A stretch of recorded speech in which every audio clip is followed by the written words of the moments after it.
Assalamualaikum warahmatullahi wabarakatuh. Kami dari kelompok 9 mata kuliah Komunikasi Perkantoran kelas PAP 2024B. Perkenalkan, nama saya Rifat Vertikal dengan NIM akhir 077. Saya Delviana Atiningrum dengan NIM akhir 079. Saya Nabila Fatina Eva dengan NIM terakhir 088. Saya Naifa Fina Salsabila dengan NIM akhir 084. Dan kami mengucapkan Selamat menonton. File laporan kemarin udah ada belum? Kalau udah ada, kirim dong. Nanti deh. Aku nanti, aku butuhnya sekarang. Jangan ditunda-tunda dong. Aku masih ada kerja lain, ya tunggu aja. Selamat siang Ibu Delvi. Mohon maaf mengganggu waktunya ya Ibu. Untuk file laporan kemarin, apakah sudah bisa saya terima? Selamat siang Bu Bripet, untuk filenya sudah hampir selesai, tapi tinggal saya rapikan terlebih dahulu ya. Baik Ibu, saya tunggu sampai hari ini ya, karena mau saya buat laporan lanjutan. Tentu Ibu, saya pastikan nanti sore bisa terkirim ke email Anda ya. Baik, terima kasih atas kerjasamanya Ibu. Sama-sama Bu Bripet, senang bisa membantu Anda. Bagaimana perkembangan laporan proyek untuk minggu ini? Laporannya sudah saya kerjakan, data-datanya juga sudah saya masukkan ke sistem, lalu tim juga sudah saya suruh ngecek, tapi tinggal tanda tangan manajer saja. Tidak perlu dengan suara seperti itu. Saya ini hanya bertanya, bukan memarahi. Ya tapi kan sudah saya bilang kalau semuanya udah beres, kenapa masih ditanya? Kalau kamu menyampaikan dengan suara seperti itu, kesannya itu tidak sopan. Saya hanya ingin informasi, bukan emosi. Bagaimana perkembangan laporan proyek ini? Laporannya sudah saya kerjakan kemarin Bu, datanya juga sudah saya masukkan ke sistem, lalu karyawan juga sudah saya suruh pengecekan kembali. Sekarang kita hanya menunggu tanda tangan dari manajer. Baik, jelas sekali atas laporannya. Terima kasih untuk kerjasamanya. Sama-sama Ibu, jika ada tambahan revisi saya siap memperbaikinya. Jadi ya ini mungkin strategi penjualan kita, gitu aja sih.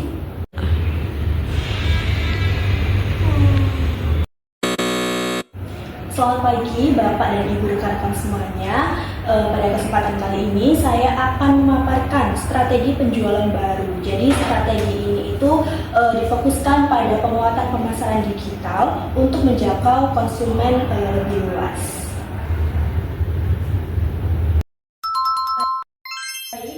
Jadi untuk minggu depan kita harus menyiapkan laporan keuangan dan rencana untuk proyek bisnis baru ya rekan-rekan semuanya.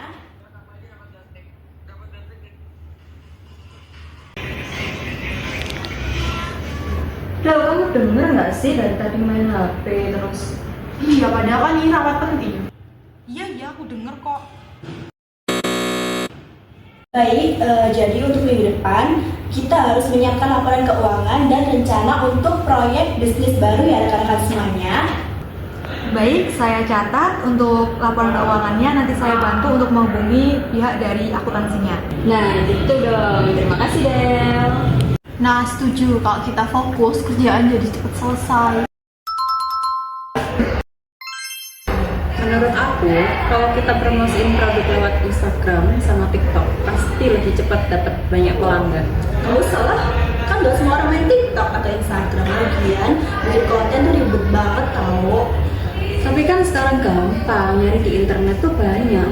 Orang juga akan lebih cepat tahu produk kita sendiri. Ribet banget sih. Orang juga seringnya skip iklan online. Gak usah sama spanduk aja, lebih jelas kelihatan. Jadi gak usah aneh-aneh deh. Menurut aku, kalau kita promosiin produk lewat Instagram sama TikTok, pasti lebih cepat dapat banyak pelanggan. Bener sih, bener juga.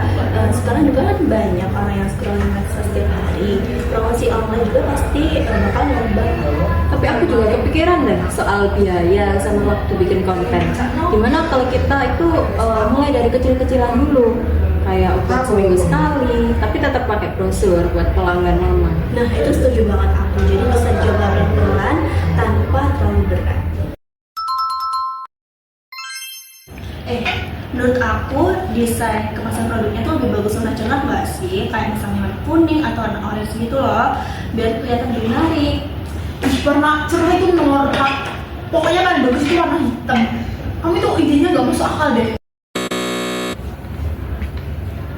Menurut aku, desain kemasan produknya lebih bagus warna cerah nggak sih, kayak kuning atau orange gitu. Gimana kalau menurut kamu? Menurut aku sih ide kamu tuh udah bagus banget. Soalnya biasanya warna cerah itu bisa mengundang banyak customer. Soalnya mencolok gitu loh. Kalau menurutmu warna hitam gimana? Menurut aku warna hitam juga ada kesan elegan sih. Gimana kalau kita gabungin aja? Misalnya hitam sebagai dasar, kemudian ada sentuhan warna cerah gitu loh, biar tetap menarik. Keren banget. Jadi pastinya produknya itu kayak lebih elegan dan mencolok gitu.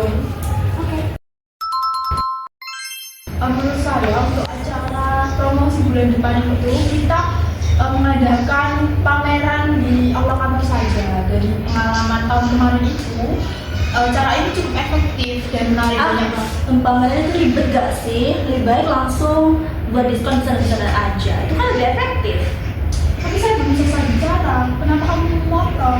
Bel, coba biarkan dulu Griffin menjelaskan penjelasannya. Kalau dipotong, kita jadi tidak mendengarkan ide Griffin yang sebenarnya. Ya, tapi kan sudah jelas diskon itu lebih mudah buat dilakukan.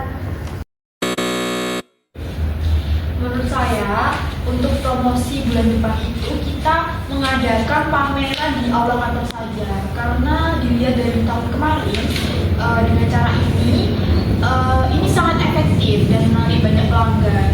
Jadi kita bisa menawarkan produk secara langsung.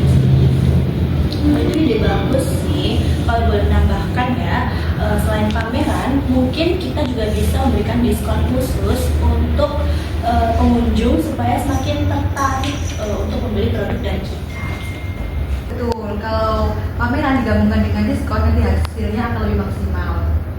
Ya, setuju banget. Dengan ini, strategi promosi kita akan lebih lengkap. Dari berbagai contoh yang telah kita lihat, kita bisa memahami bahwa komunikasi memiliki peran yang penting dalam menciptakan dunia kerja yang kondusif. Penyampaian pesan yang sopan, penggunaan nada suara yang tepat, serta sikap menghargai di tempat kerja adalah bagian dari profesionalisme di tempat kerja. Selain itu, menjaga fokus dalam rapat, tidak memotong pembicaraan, dan menggunakan bahasa tubuh yang baik juga merupakan bentuk etika komunikasi yang baik. Melalui komunikasi yang efektif, kita dapat membangun kerjasama tim yang harmonis, meningkatkan produktivitas, serta menciptakan lingkungan kerja yang saling menghargai. Komunikasi yang baik adalah kunci kesuksesan di tempat kerja.